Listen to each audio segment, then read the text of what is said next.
Yeah. My name is Opoka Otto. My friends call me Chris. Here I am playing a game of Ludo with my family. My son, Azariah Arop, is 2 years old. Although he does not understand the game of Ludo entirely, a winning spirit in him, a competitive nature, does not allow him to accept losing. I'm going to win this game. You see me here. And my daughter, Lara Adele, on the other hand, is a very sneaky one when she rolls the dice. So I have to keep an eye on her all the time. Some breaks there, you will not be able to move anywhere. I am a journalist from South Sudan. I now have asylum in the Netherlands. I feel I have invested so much in my journalism career in South Sudan. The idea that I can never practice journalism at that very high level again makes me very, very sad. The best jobs I can hope to get anyway, are to do with cleaning or working as a warehouse employee.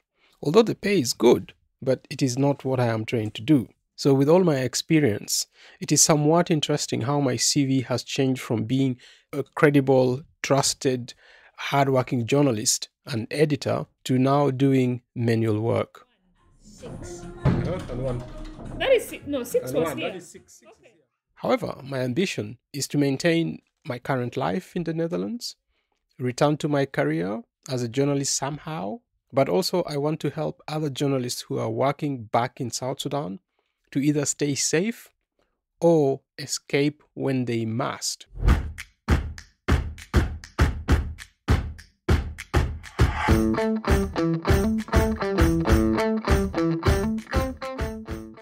Welcome to Asylum, a podcast series presented and co-produced by me, Opoka Paropoto, for Develop Audio.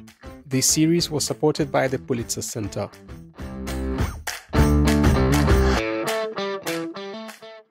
We could start my story at a range of different points, but let's try March 2022.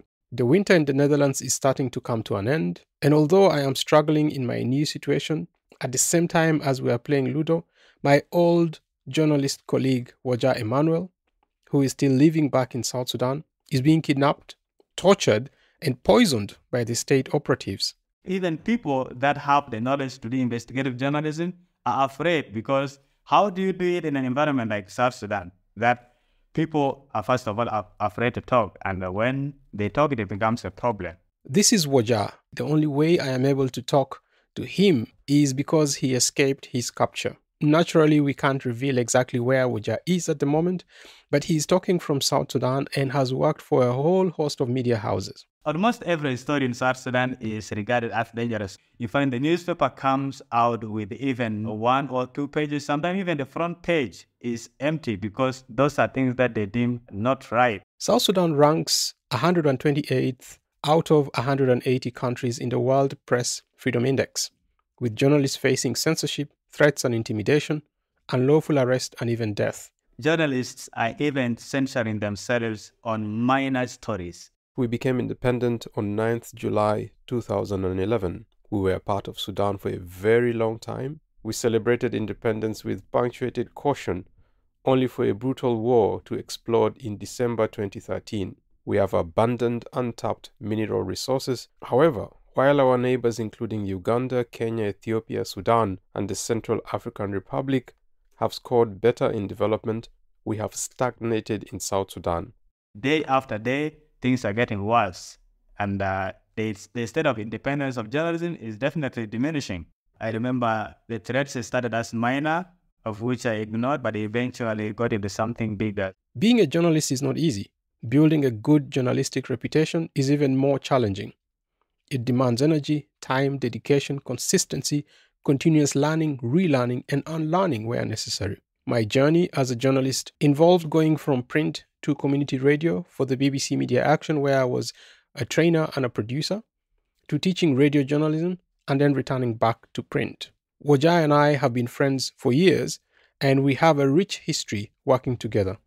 I can vividly remember back in September 2020, I had to go to an extraordinary Council of Ministers meeting There was a general sense of panic across the country over the economic situation, and government did not have a clear plan on how to address these challenges. Because of that panic, people were expecting to hear something from the government. What next is going to happen?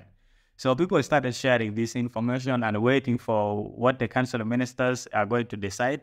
So it got shared around. Wajah said he was the one that took a photo of the Council of Ministers' agenda and shared it with his news team. Presumably, the danger in sharing the agenda of the Council of Ministers meeting was in the fact that it exposed the lack of clarity on why the meeting was convened. And then they started looking for a photo of the agenda and sent to iRadio, and it's published. So they went to the press launch and then they asked about the iRadio reporter in the room. The photo was published to their Facebook page.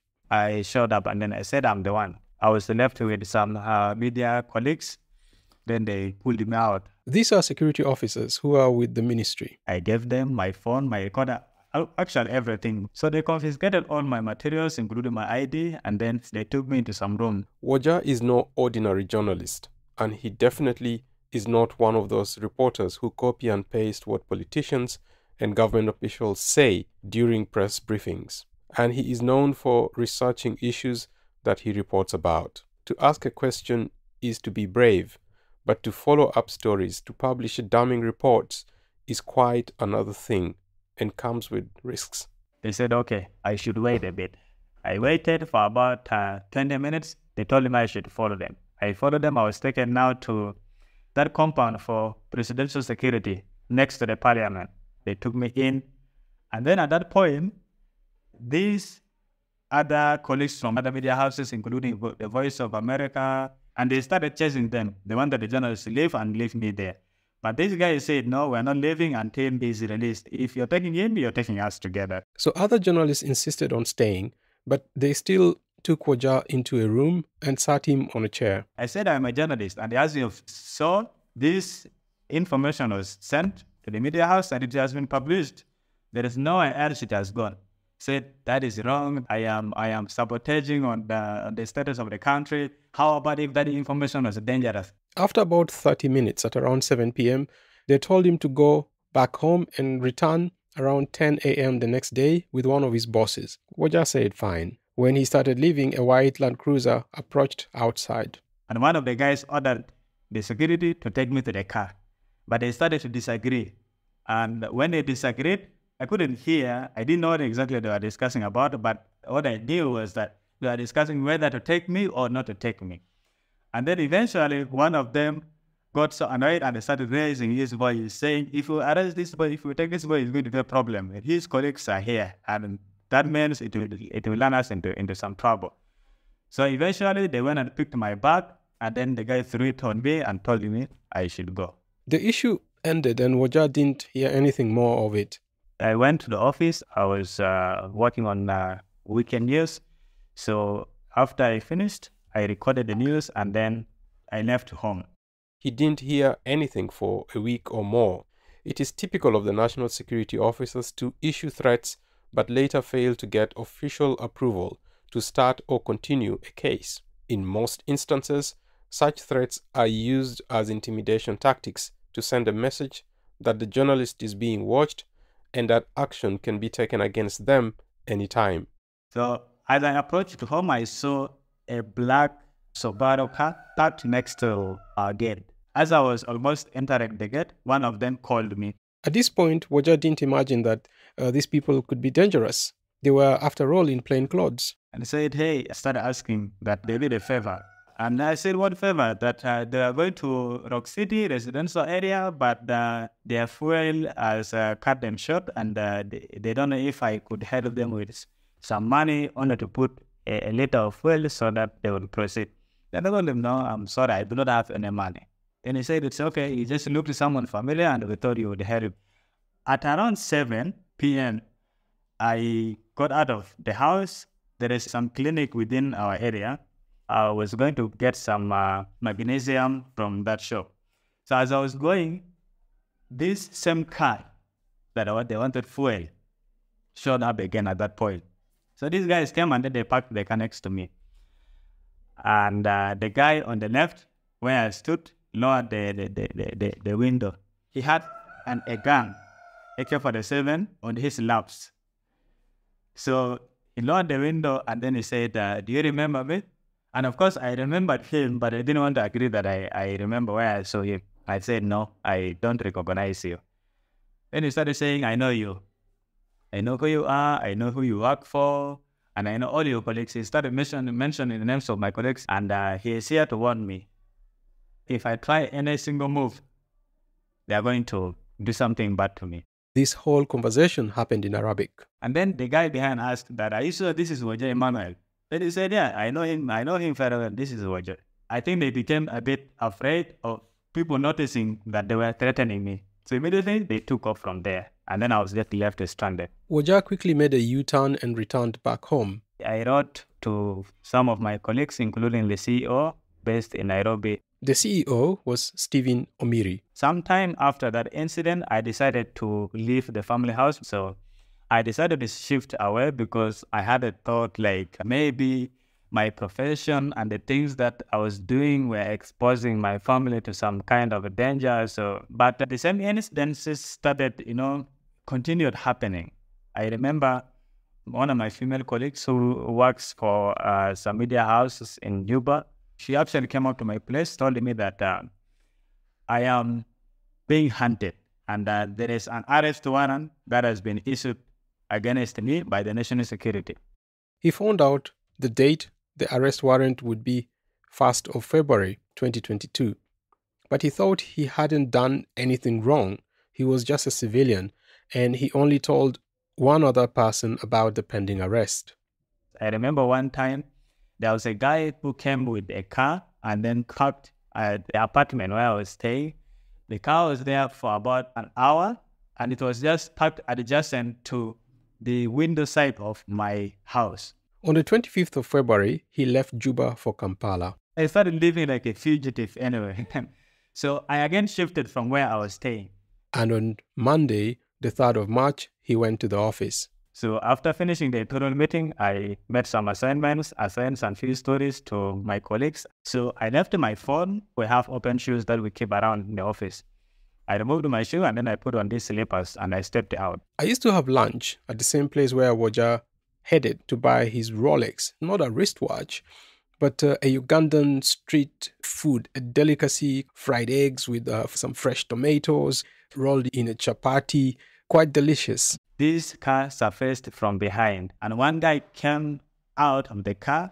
He was gentle, dressed well in plain clothes, and the guy came and he started greeting me. Oh, Waja, how are you? It's been a while. Just like someone who knows who I am. The guy had sunglasses on and started to hug Waja. And then in the back of my mind, I was like, maybe this is someone who knows me. He didn't recognize the voice and just thought he would wait until he removed the sunglasses. At that point, he pulled a pistol from his waist and then he placed it on my tummy, ordering me to enter into the car. Finally, Waja asks, "Do I know you?" And the man replies, "You do not have time to ask questions.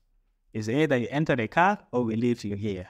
And if we leave you here, we will not leave you the way you would expect to be left." So he pushed me into the car and then closed the door. And inside the car, there were 3 other guys.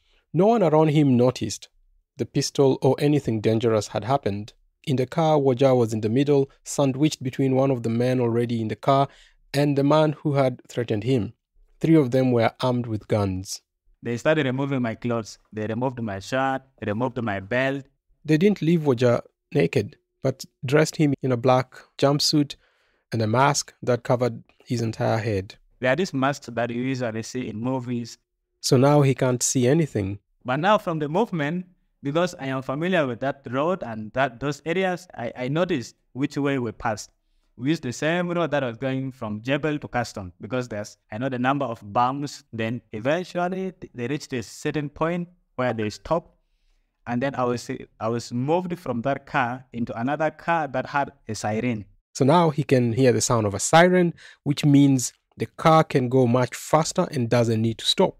It went for about 10 to 20 minutes and then we entered into some building. It had a big gate The car entered inside, then I was removed out.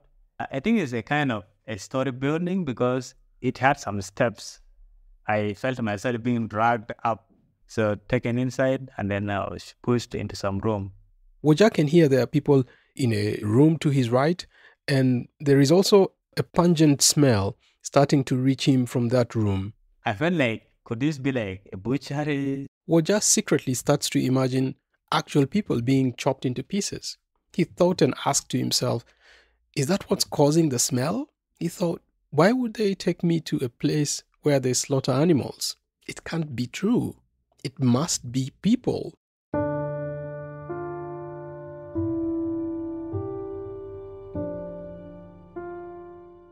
But they didn't take him into the room that smelled of blood and human excrete. They instead took him to another room. This room had only one chair.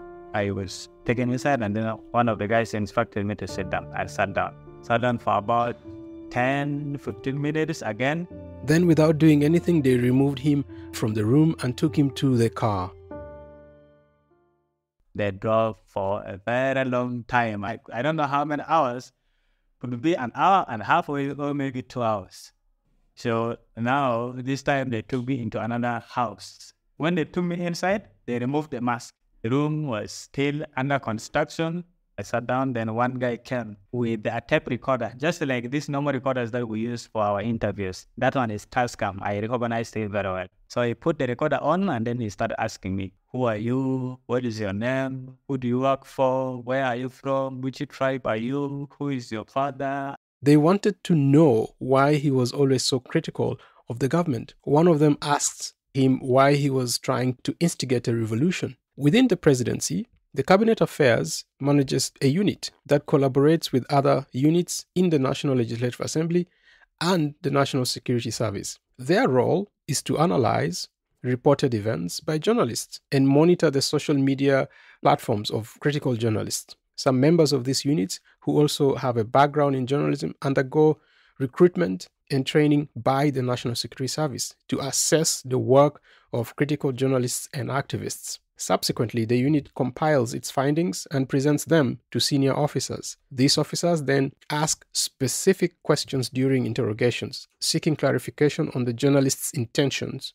They inquire about why certain questions were directed to ministers, the underlying motives behind those questions, and why specific information as conveyed by senior government officials was not published or reported in the news story on the radio. But I kept silent. I couldn't even answer them because I was literally confused where to start from. So after this guy finishing, he went back, and then he came back again with this small bottle of water.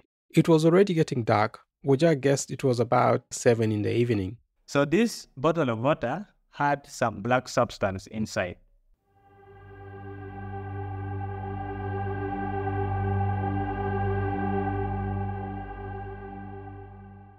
I couldn't even see properly whether it was black, red, or green. And then he instructed me to take that substance. And when I opened it, it had a smell like alcoholic. So I told him I do not take alcohol, and this thing smells alcoholic. He said, here, you do not have a choice to take whatever you take. Even if we tell you to eat feces, you will have to eat. So it was a very tough moment, and I was forced to drink the substance. So the whole day I spent it without eating anything, even no water. So my throat was literally dry. So when I took that substance, it literally burnt down my throat up to my intestine. I could feel how hard and heavy it was. After taking the substance, Woja starts to feel a little bit drunk, a little bit woozy, a little bit confused. My head rotating. I couldn't see properly. Like I was just disorganized. I guess I fell off the chair or they pushed me, but I couldn't imagine. But then minutes after I started gaining my consciousness, I found myself on the ground, and one leg of that plastic chair that I sat on had broken. Woja's elbow was injured. When they got that I was back to my senses again, but of course not fully, this same guy came back again with the tape recorder and put it on record. And then he started asking me the same questions from the beginning. But now I had to answer him whatever way it crossed my mind, because at that point, the consistency wasn't there. I don't remember how I answered him, but I just answered him anyway. Then they tied my eyes again, pushed me into the car. This time they started driving. Wojak can't see again, but he can feel that the road is bumpy. At some point, the driver started complaining that the mirrors of the car were breaking off, and because he was hitting trees. That was when I noticed that they were driving in the bush. They stopped the car, got me down, and then now we started trekking on foot. They take him to a hilly area. There was one person who was holding me. I couldn't count how many there were, but there were people who were talking in front, and then there were people who were taking me from behind here. I heard a sound of cows baying from a distance, and then they stopped. When they stopped, a gun was fired from the direction where the cows sounded from. So someone else, not in their group, has fired a shot at them. So when the gun was fired, they also responded. And then they started disagreeing among themselves. Why do you fire? Why do you shoot? Then one of the guys said, but this was shooting at us. Why shouldn't we shoot back at them? So as they were disagreeing, the gunfire intensified at that process. And they started shooting. At some point, I felt free. Like my hands were left. No one was holding me. He started running, blindfolded, into the night. So at that point, the only thing that came into my mind was to just take off, to just run. I couldn't see, and it was already dark. If they shoot at me, or if a bullet gets me on the process, maybe that is my day. Because all I had in my mind was that these people are going to kill me. And so what is the point of waiting for them to just kill me in cold? But let me just take off and see what happens. Eventually, he hits his hand on a tree, and it falls on his head. It was only then that he realized he could pull the mask off his head. But it was pitch dark, so it didn't help much. I was running with my hands in the front. It's not running like a blind person where you always put your hands in front to protect your eyes.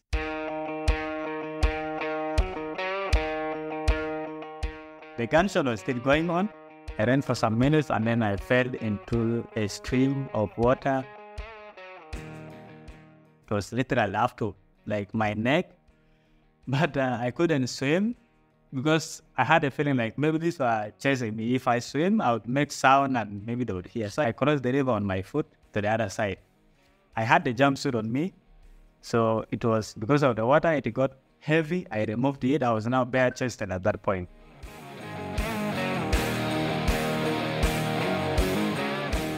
I kept running. I crossed the road. I kept running. I followed the road for about some minutes, and then I saw a motorcycle coming from behind. So I asked that I wanted to go to Juba, and I don't know whether I'm taking the right direction. And I think maybe because he saw me, I was dirty, I was barefooted, bare-chested, he thought maybe I am a madman, I don't know, because he didn't give me an accurate answer. So I kept running, and then I found one who said was locking up his shop. I went to him and then I said, I don't know whether I'm taking the right direction, but I wanted to go to Juba. They said, where are you from?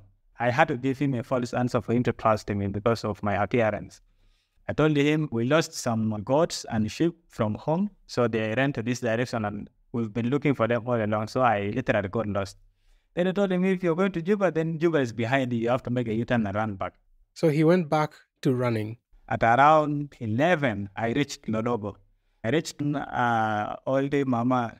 She sells bread. So I asked her that I am looking for a nearby police station. Then he said, is everything okay? I said, everything is fine. I just wanted to get into a police station because at that point, I still had fear that maybe these people are still looking for me. And if I must move, I have to report myself to the police station. So she directed me to the police station. He was told to sit down and began to narrate his story. Luckily enough, he found someone there whose brother he used to work with. So he had an ally who could take a statement, made some calls, and took him to the hospital. The identities of the kidnappers are still unknown. Wojak was blindfolded the whole time, and though he did glimpse occasionally through the cloth, the kidnappers were wearing masks and dark glasses. I think my only energy that I had was the one that dragged me from the bush to the police station. So yeah, I was taken to the hospital, I was examined, they found the substance, but then they wanted to suck it out. But then they said it has spent more than 6 hours and it has already absorbed into the body. It is very hard for them to suck it out.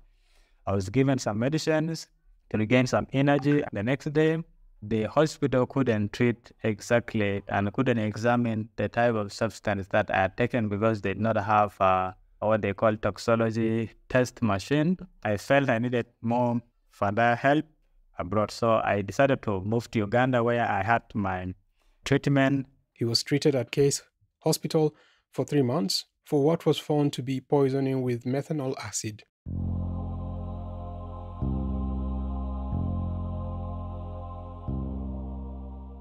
Wojau was given $1,000 by his employer to go towards his medical expenses in Kampala.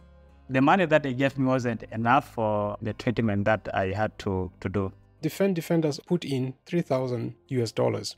CPJ sent me some money that was around 1,500 to cater for my services while I am in Kampala. Chris, since I came for the treatment, no single member of iRadio from the management reached out to me to check how I was doing, how the treatment was going until today. He has subsequently resigned. I felt so abandoned, I felt so alone that I was fighting a war. I sacrificed a lot of my time to work for them. In most cases, I even sleep at the station to ensure that we do not miss out on any happening from the society. And so when I got this kind of treatment, I felt like it was not worthy of the sacrifice that I had made.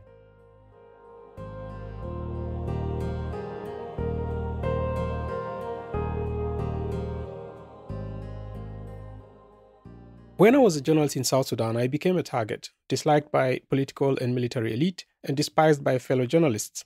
Notably, my stories on oil and gas reporting, revealing conditions in the oil fields, reporting on war preparations before the December 15, 2013 war erupted, drew a lot of attention. Additionally, my reporting on SPLA officers blocking food aid in the South Sudanese city of Malakal and urging the South Sudanese president in an opinion piece to sign peace deals sparked controversy. When I started delving into the relationship between President Salva Kiir and Ugandan President Museveni, this all became a red line for many who were close to the president.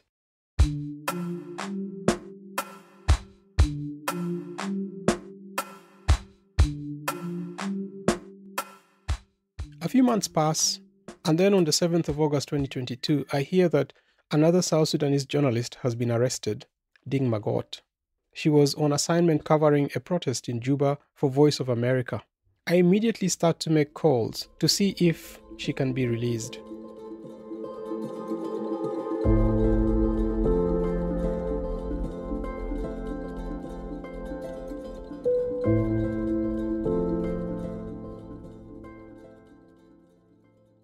You have been listening to Asylum, produced and presented by me, Opoka, Otto.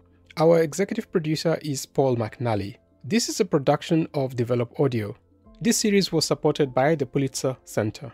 I also extend my gratitude to the Evans Foundation in Belgium, particularly its Journalistic Voices Diversified program of 2021-2022. This program facilitated the collaboration of exiled journalists in Belgium and the Netherlands, providing essential support for the resumption, progression, and re-evaluation of their careers. Lastly, a mention of the Center for Victims of Torture in the United States is justified. The CVT has been a lifeline and has allowed me to stay well enough to produce this podcast series.